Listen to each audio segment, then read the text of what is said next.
Only a few years ago, we were a discouraged people. Because we were the first to lose our jobs when Old Man Depression came along and the last to get them back, we struggled vainly to regain our bearings while depression, fear, and failure stalked the nation. A tenth of the population of the United States, we formed as a race over a sixth of the unemployed. 1 out of every 4 of us was on relief. In vain, we sought for something to restore our confidence, our hope, our courage. Without jobs, we had no money. And without money, we could not purchase food for the hungry mouths at home. Our only hope lay in charity. Hunger drove our people to the breadlines. Anxiously, we waited for some sign of better days. Then came the federal government's work program. One by one, it took us out of the breadline.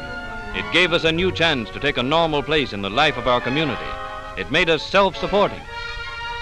It changed the haggard, hopeless faces of the breadline into faces filled with hope and happiness, for now we work again.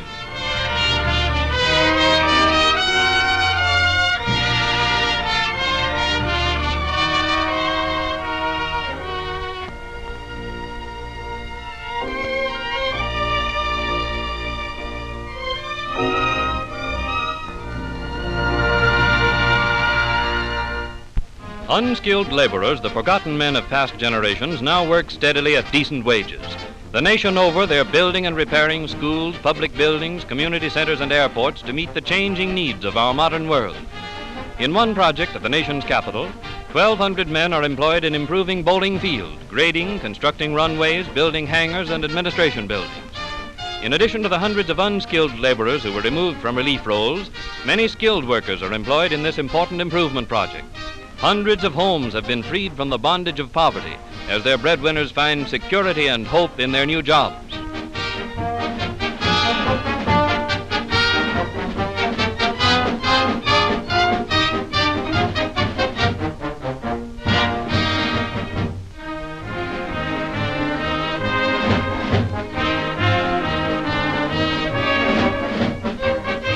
In New York City, a WPA housing demolition project is underway, which will greatly improve the living conditions of families of moderate means. In many other cities of the country, old tenements and fire traps are being torn down to make way for modern buildings containing comfortable sanitary apartments.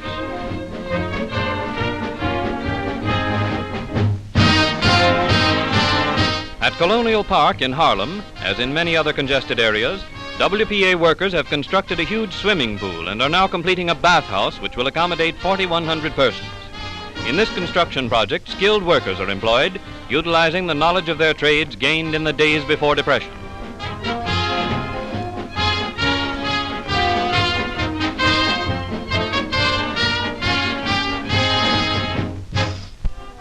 Swimming pools are particularly valuable to the community because they offer a haven of relaxation to young and old during the hot summer months.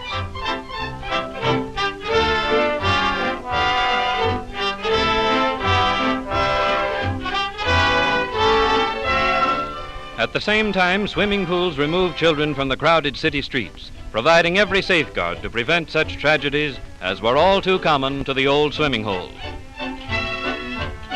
Typical of the park improvement projects underway all over the country is another feature of the improvement program at Colonial Park. A wading pool has been built by WPA workers in which the youngsters may splash to their heart's content.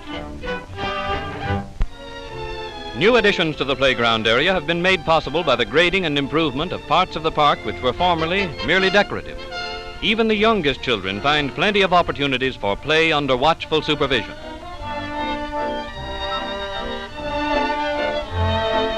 In many parts of the country, nursery schools have been established where almost 10,000 children of our needy families are provided with hot meals, supervised play activities, and excellent preschool training under competent instructors removed from relief roles. In these projects, employment has been provided for 600 teachers, nurses, dietitians, and cooks.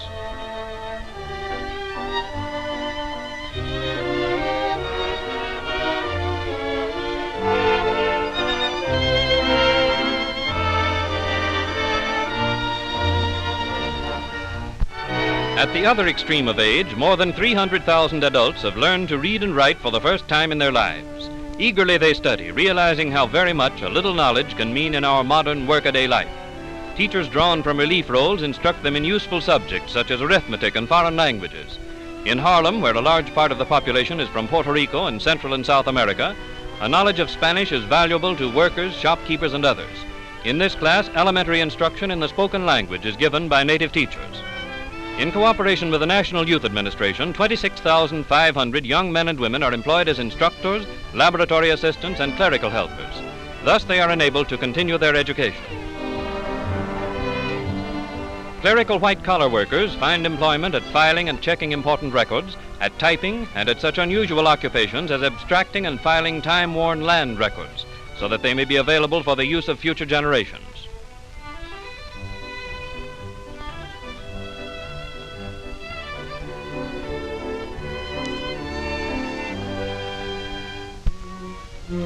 As part of the program of rehabilitation and the conservation of human resources, a number of household training schools have been established by WPA. In these schools, girls from relief families are prepared for domestic work which will make them self-supporting. Others take the course in order to learn the arts of homemaking for use in their own homes. In modern kitchens, under competent instructors, the girls are taught to cook and to prepare salads and other delicacies which add much to everyday meals.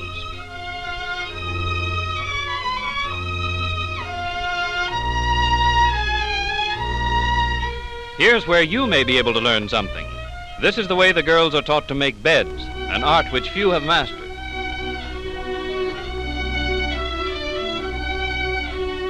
These household training courses have already sent hundreds of girls out into the world, well equipped to secure domestic positions and able to command skilled workers' wages. Health education is an important part of the WPA program. At a number of health centers in large cities, qualified instructors teach groups of women first aid methods and the proper care of children. The care of the sick is also taught by trained instructors at health centers throughout the country. These projects which you have seen are part of a broad national educational program through which WPA has helped millions of children and adults. In a number of communities, sewing rooms have been established in which are employed women who are the breadwinners for their families. Here, garments are made for distribution to needy families.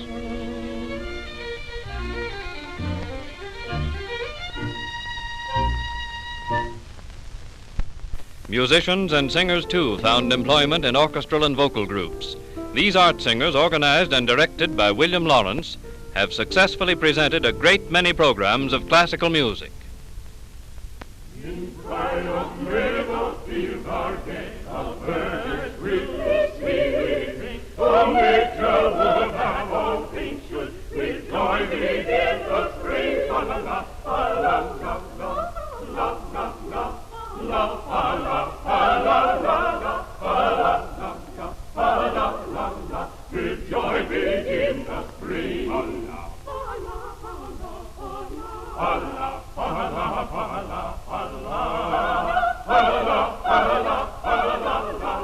with joy begin the spring. Then, lady, here do you appear in beauty light. I will their save of birth and day, for cheerfully will sing. La la la, la la la, la la la, la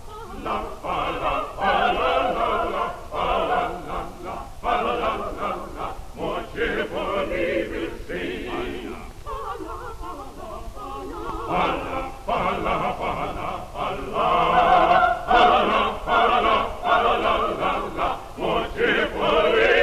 sing. One of our greatest contributions to the world of music is the spiritual, recognized the world over as a fine example of the folk music of America. This choir, directed by Juanita Hall, presents our traditional music in all its beauty. Sickles all wheel, way up in the middle of the air. Sickles all wheel, way in the middle of the air. And run my face, and think they run my grace, cause the wheel and a wheel, way in the middle of the air. Sickles all wheel, way up in the middle of the air. Sickles all wheel, way in the middle of the air. And they run my face, and think they run my grace, cause the wheel and a wheel, way in the middle of the air.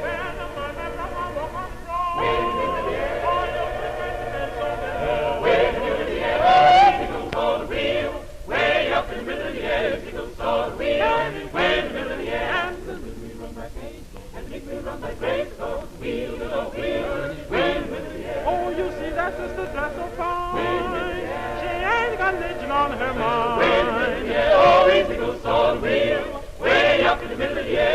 salt wheel, and where the river, yeah, and the little wheel run by Pathe, and the big wheel run by Grace, goes wheeling over here, where the river, yeah. Oh, you see those little wheels, way up the big hill, all the wheels, and the way the river, yeah. All the little wheel, and the big wheel, oh, wheel, way the river, yeah. Oh, you see those little wheels, way up the big hill, all the wheels, and the way the river, yeah. All the little wheel, and the big wheel, oh, wheel, way the middle of the air.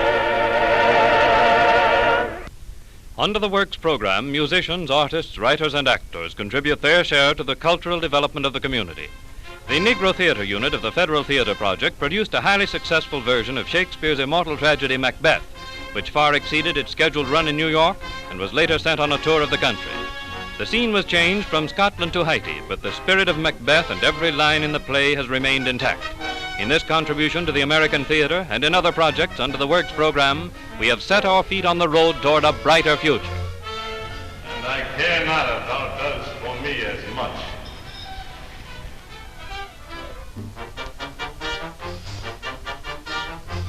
Fear not, till Burnham Wood do come to Dunsinane, and now a wood comes toward Dunsinane.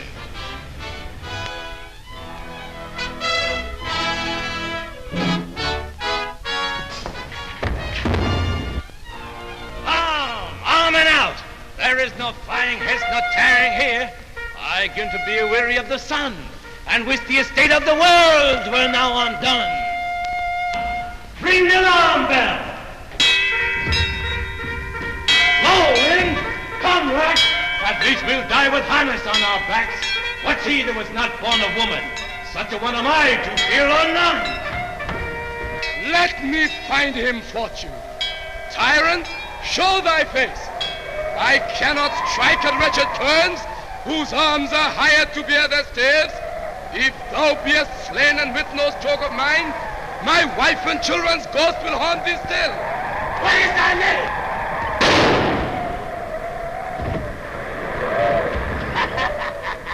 My name's Macbeth. Turn, hellhound, turn! Of all men else I have avoided thee, but get thee back.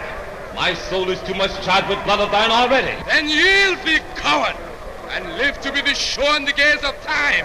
We'll have thee as our rare monsters are, painted upon a pole, and under it, here may you see the tyrant. I will not yield. Though Burnham would be come to Dunsinane, yet I will try the last. I have no way. Lay on, Macduff, and damned be he who first cries, hold enough.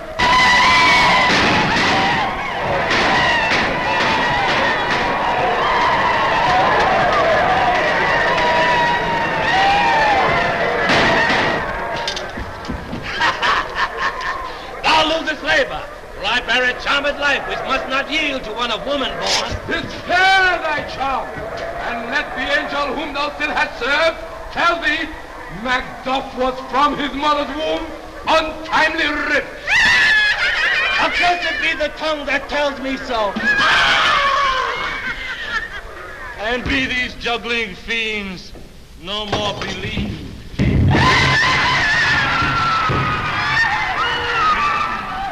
Hail, King! Hail, King! Behold, where stands the usurper's cursed head. The time is free! All hail Malcolm! Peace! The charms wound up.